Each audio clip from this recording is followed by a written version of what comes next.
The kitchen clock read 12:47 a.m. when I heard Lila's BMW purr into our driveway. I sat there in the dark, nursing my third beer and wondering when exactly my marriage had turned into a bad sitcom. The kind where the husband's the punchline and everyone else is in on the joke. Derek, you awake? Lila's voice floated through the house, slurred just enough to confirm my suspicions about her networking event. I flicked on the light as she stumbled in, her designer dress wrinkled, lipstick smudged like she'd been eating strawberry jam in the dark, or kissing someone who wasn't her husband. How was the real estate mixer? I asked, taking another sip of my beer. Oh, boring. She kicked off her heels, nearly toppling over. Talked about interest rates and market trends until my ears bled. Sounds riveting. Must be why you're glowing. She shot me a look that could have stripped paint. I'm tired, Derek. Can we not do this tonight? Do what? Ask my wife how her evening went? But I wasn't really listening to her answer. I was staring at the muddy footprints by the back door. Size 11, maybe 12. I wear a 9. Lila's a 7 in women's. Someone else had been in our house. Lila! My voice came out steady, which surprised me. Whose prints are those? She followed my gaze, and for just a second, her face went white as fresh paint. Then she laughed, that tinkling sound she used when she was lying through her teeth. Those? Oh, that was the delivery guy. I ordered Chinese earlier. He had to use the back door because the front porch light was out. Funny thing about lies, they're like termites. One leads to another, and before you know it, the whole structure's rotten. What delivery guy delivers at midnight, Lila? It wasn't midnight, it was earlier, before I left. Your car's been gone since 6. She stared at me for a long moment, then grabbed her purse and headed for the stairs. I'm going to bed. This conversation is ridiculous. I waited until I heard our bedroom door slam, then walked over to examine the prints more closely. Fresh mud, still damp. Definitely not from earlier, and definitely not from any delivery guy. I pulled out my phone and snapped a few pictures. 23 years as a facilities manager at Jefferson High had taught me to document everything. Broken windows, graffiti, suspicious activity. Evidence was evidence. That's when I noticed Lila had left her phone on the kitchen counter. Now, I'm not proud of what I did next. But when your wife comes home at 1 a.m. with another man's mud on her floor and lies to your face about it, privacy becomes a luxury you can't afford. Her phone was still unlocked. The messages were right there on the screen. Can't wait to see you again. Tonight was incredible. CV. Same here. Derek's working late tomorrow. Come by around 8. Lila. I'll bring wine and that thing you like. CV. My hands were shaking as I scrolled through weeks of messages, photos I won't describe, plans I didn't want to read, a whole secret life happening right under my nose. CV, Chad Vernon. Had to be. The hotshot car dealer who'd moved to town 6 months ago, driving that ridiculous yellow Mustang like he was 20 instead of 30-something. I took screenshots of everything, forwarded them to my email, then put the phone back exactly where she'd left it. 22 years of marriage, 22 years of working double shifts to pay for her real estate courses, her designer clothes, her BMW. 22 years of listening to her complain that I wasn't ambitious enough, successful enough, good enough.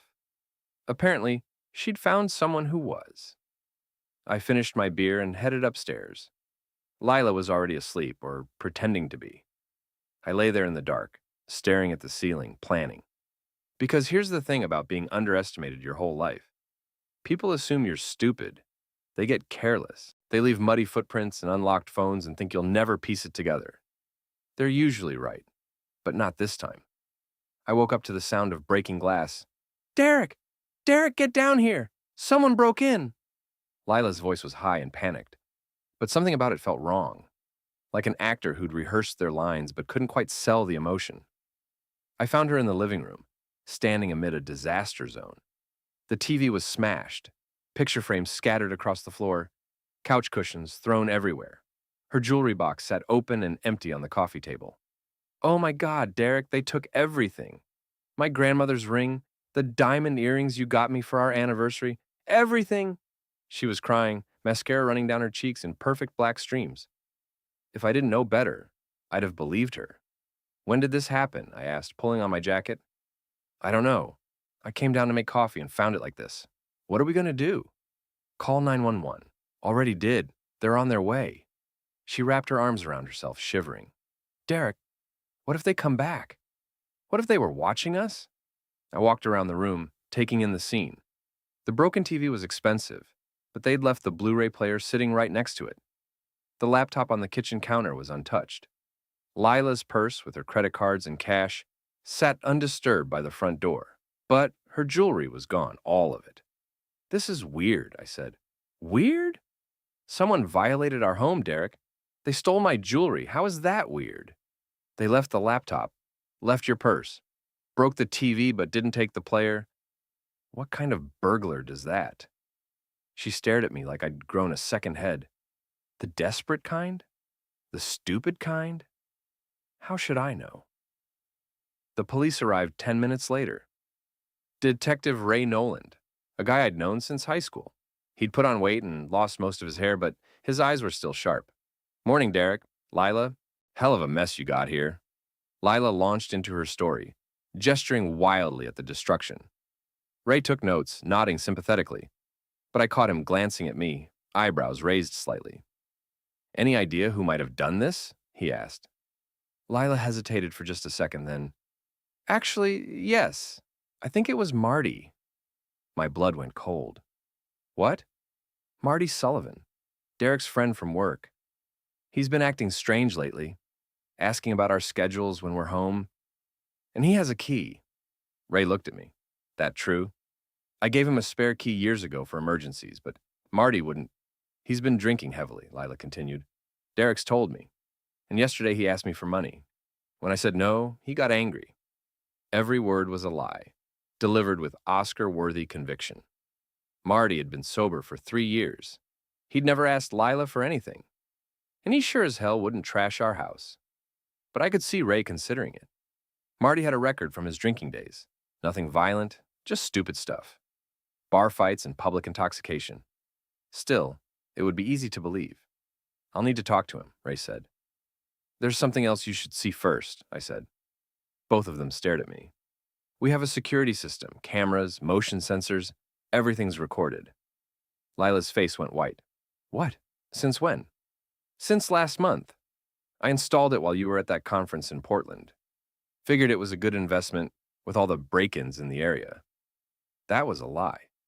I'd installed it 2 weeks ago, after finding a strange car in our driveway one afternoon while I was supposed to be at work. The car was gone by the time I got home, but Lila had been flustered, making excuses about a client who'd stopped by unexpectedly. Ray perked up. You got footage of the break-in? Should have. Let me pull it up. I led them to my laptop, opened the security app, and scrolled to the previous night. The timestamp showed 11:30 p.m. There was Lila, alone in the living room, systematically destroying our belongings. She smashed the TV with a golf club, threw the picture frames against the wall, emptied her jewelry box into a plastic bag, and carried it outside. All of it captured in crystal clear high definition. The room went dead silent. Lila Mason, Ray said slowly. You're under arrest for filing a false police report.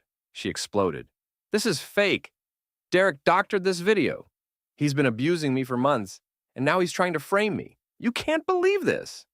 She lunged for the laptop, trying to knock it over, but Ray caught her arm. Ma'am, you need to calm down. He beats me. Ask anyone. Ask Marty. Oh, wait, they're friends. They're all in on it. Ray looked at me with something like pity. Derek, you mind if I ask where you were last night around 11:30? At Murphy's Bar, playing pool with the guys?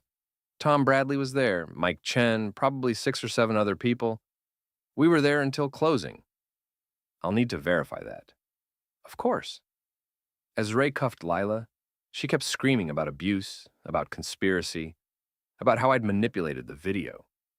The neighbors were coming out of their houses now, drawn by the commotion. Mrs. Patterson from next door stood on her porch in her bathrobe, mouth hanging open.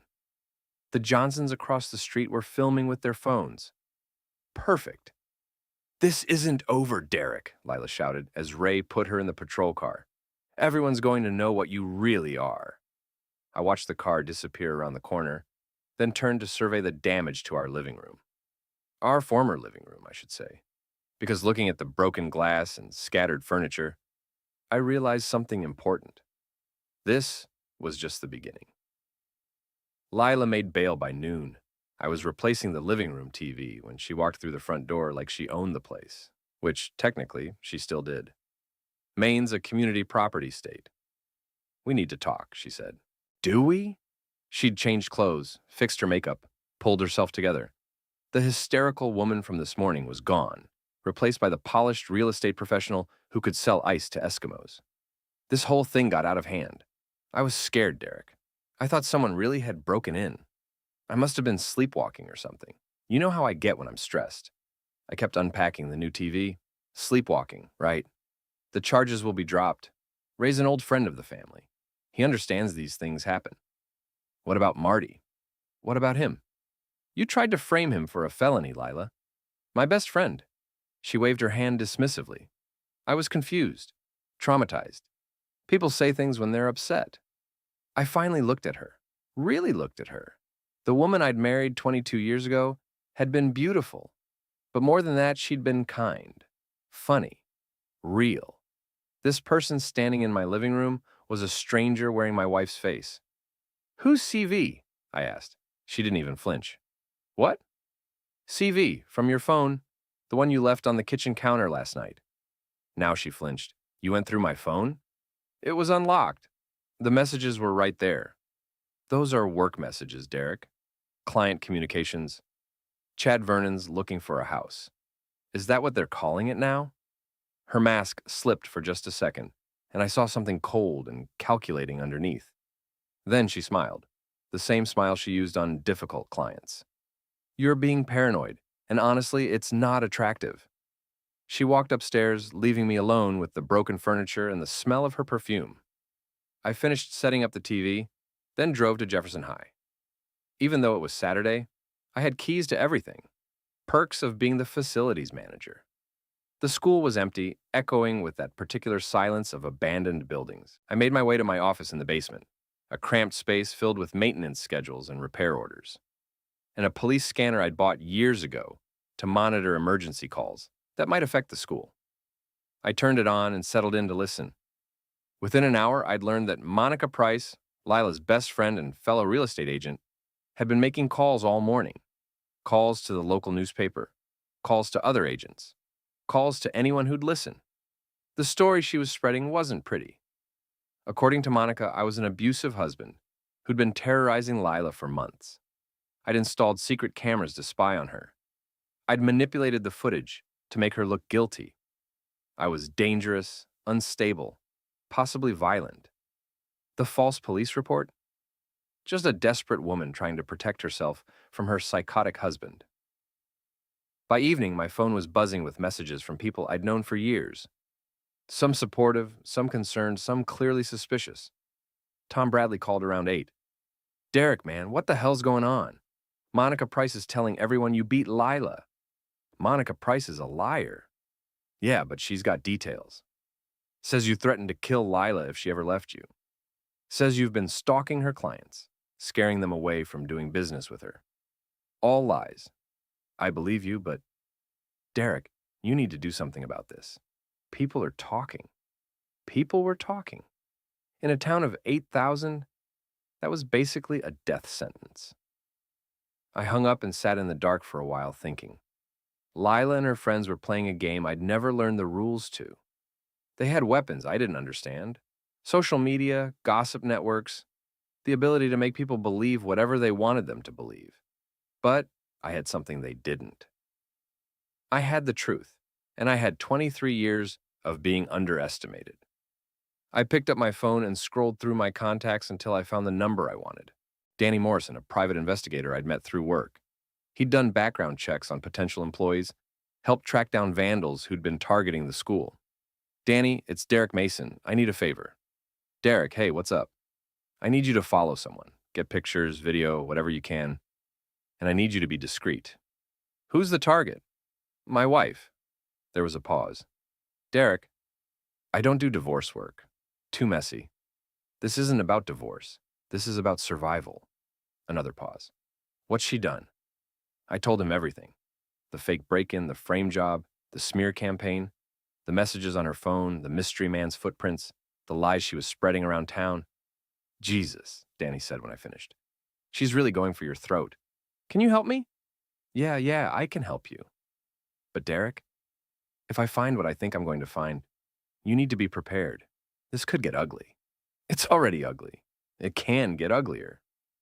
I looked around my empty office, at the maintenance schedules and repair orders that represented my small, quiet life.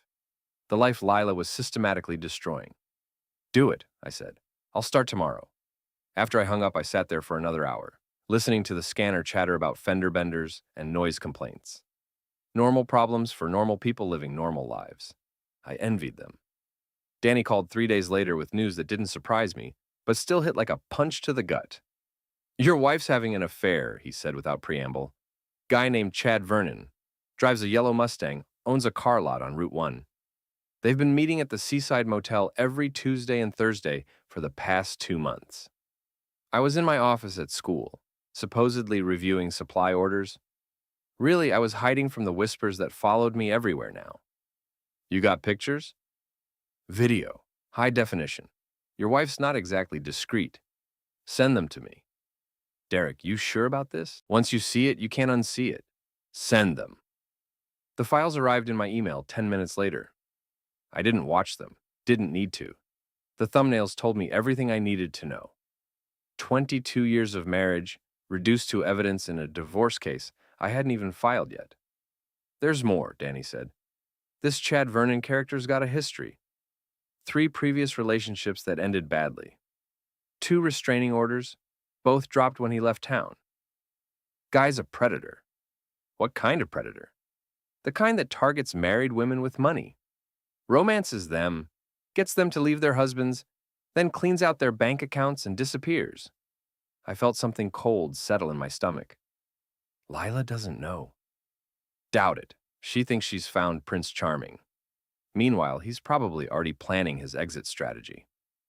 After hanging up, I sat staring at my computer screen. The smart thing would be to take the evidence to a lawyer, file for divorce, try to salvage whatever I could from the wreckage of my life. But I wasn't feeling particularly smart. I was feeling angry. That afternoon, Marty found me in the school parking lot, loading salt for the winter walkways. Derek, we need to talk. Marty Sullivan was built like a fire hydrant, short, solid, and impossible to move when he didn't want to be moved.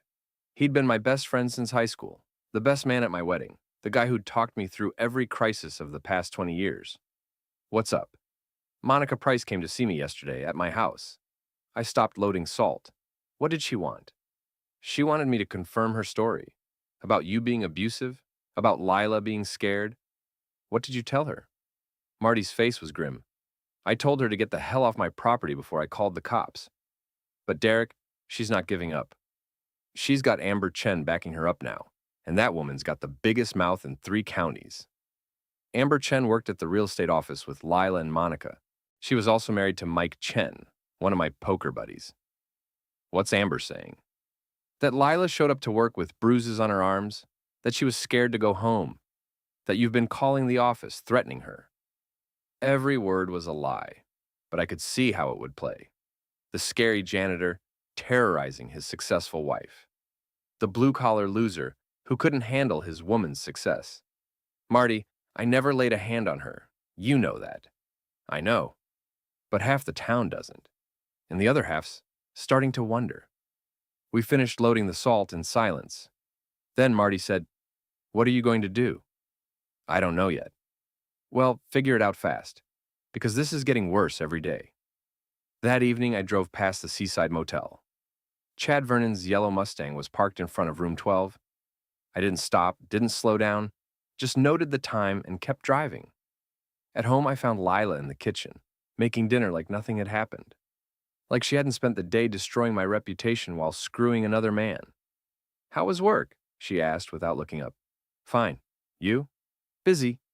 Showed 3 houses today. I think the Peterson property's gonna sell. We ate in silence, playing our roles in this twisted domestic theater.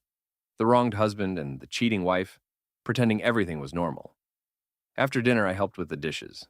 Normal husband behavior. Derek, Lila said, drying a plate, I've been thinking about what happened the other day, with the police report and everything. Yeah? Maybe we should see someone, a counselor, work through our problems. I almost laughed. Our problems? We've been growing apart. I know that.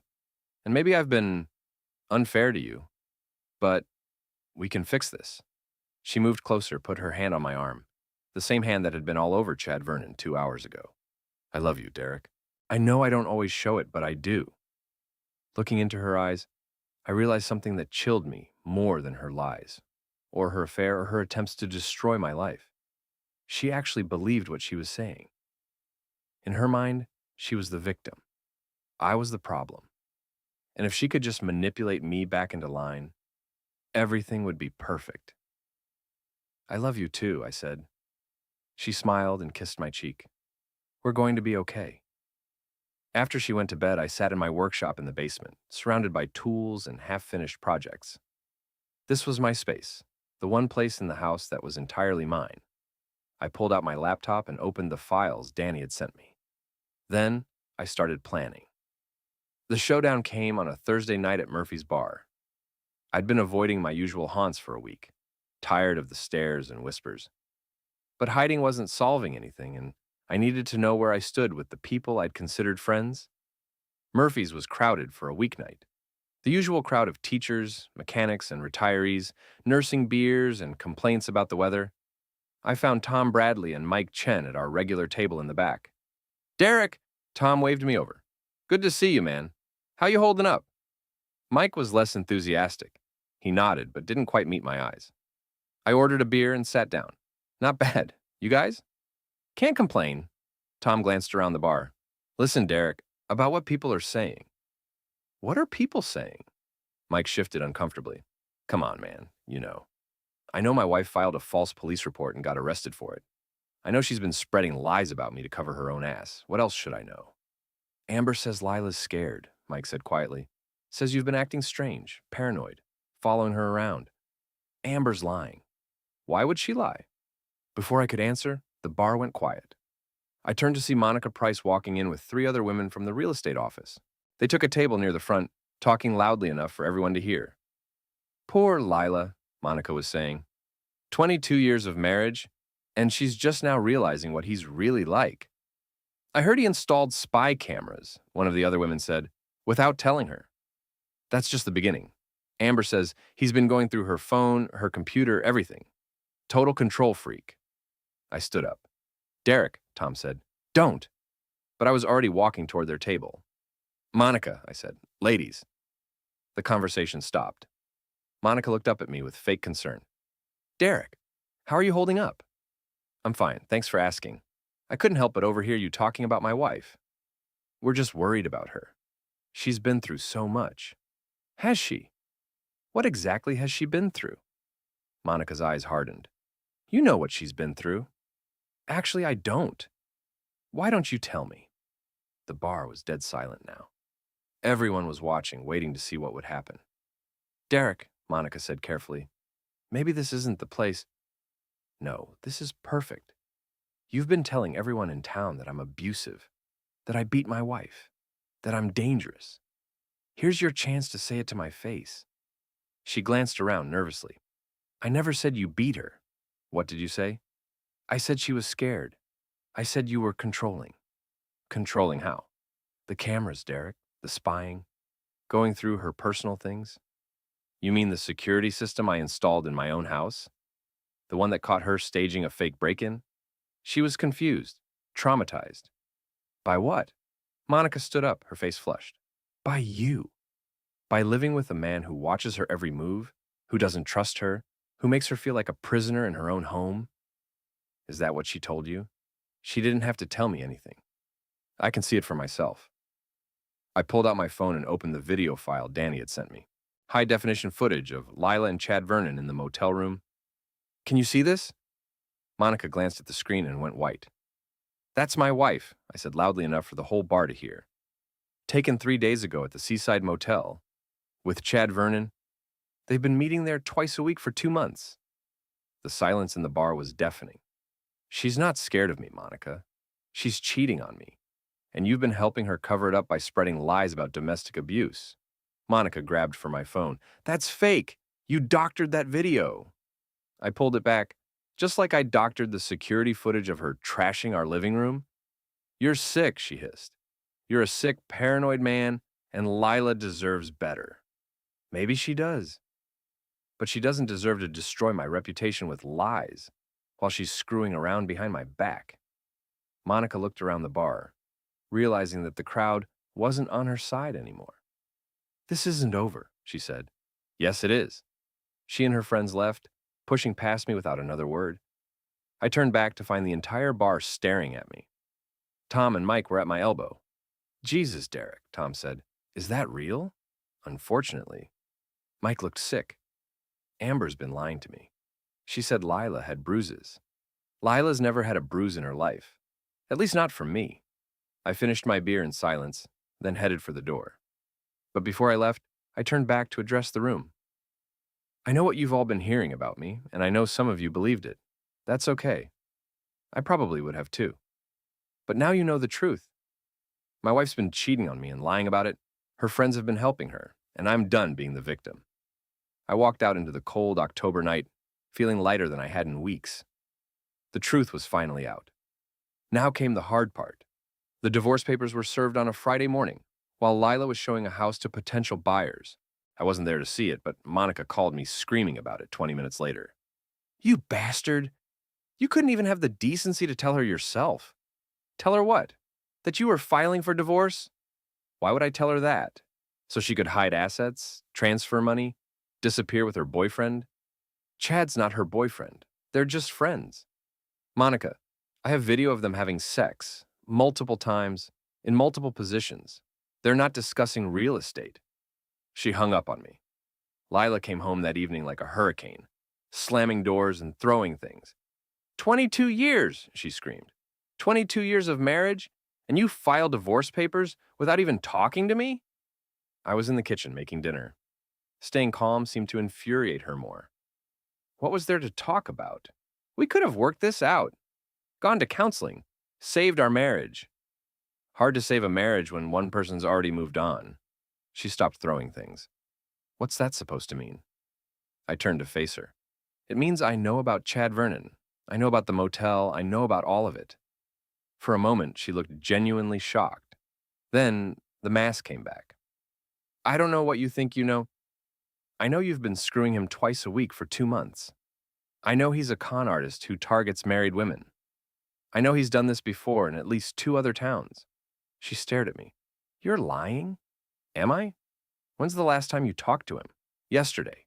We talked yesterday. Call him now. What? Call him. Right now. See if he answers. She pulled out her phone with shaking hands and dialed. It went straight to voicemail. His phone's probably dead, she said. Try the car lot. She called Vernon Motors. A recorded message said the business was permanently closed. Try the motel. Derek, stop. Try the motel, Lila. She called the Seaside Motel. I could hear both sides of the conversation.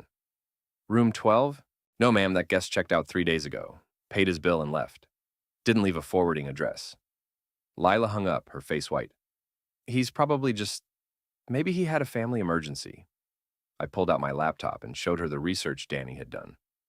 Chad Vernon's real name was Charles Vickers.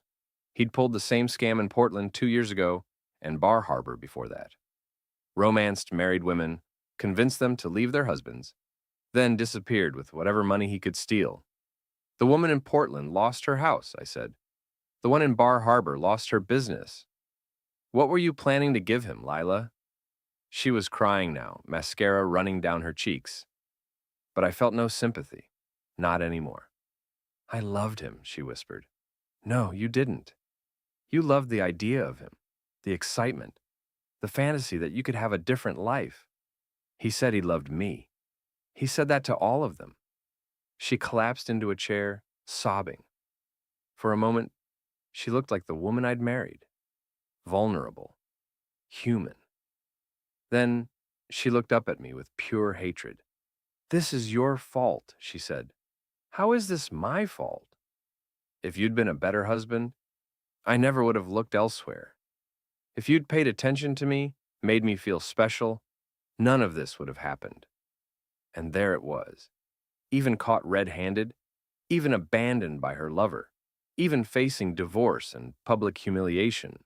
She couldn't accept responsibility. It was still my fault. Pack your things, I said. What? Pack your things and get out. Tonight. You can't throw me out of my own house. Actually, I can. The house is in my name. Has been since we bought it. You can stay with Monica until you figure out what you're doing next. I'll fight you on this. I'll take everything you have. With what? The money you were planning to steal for Chad? The credibility you destroyed when you filed a false police report? The witnesses who'll testify that you've been spreading lies about domestic abuse? She stared at me, finally understanding that she'd lost. I hate you, she said. I know. I hope you die alone. Better alone than with someone who lies to my face every day. She went upstairs to pack. I sat in the kitchen listening to her moving around above me and felt something I hadn't felt in months. Peace. An hour later, she came down with 2 suitcases and her makeup case. I'll be back for the rest of my things. Call first. She stopped at the door. Derek? Yeah? We could have been happy if you'd just tried harder. I looked at her, really looked at her, for what I knew would be the last time. No, I said, we couldn't have. After she left, I poured myself a beer and walked through the house. Our house, my house now.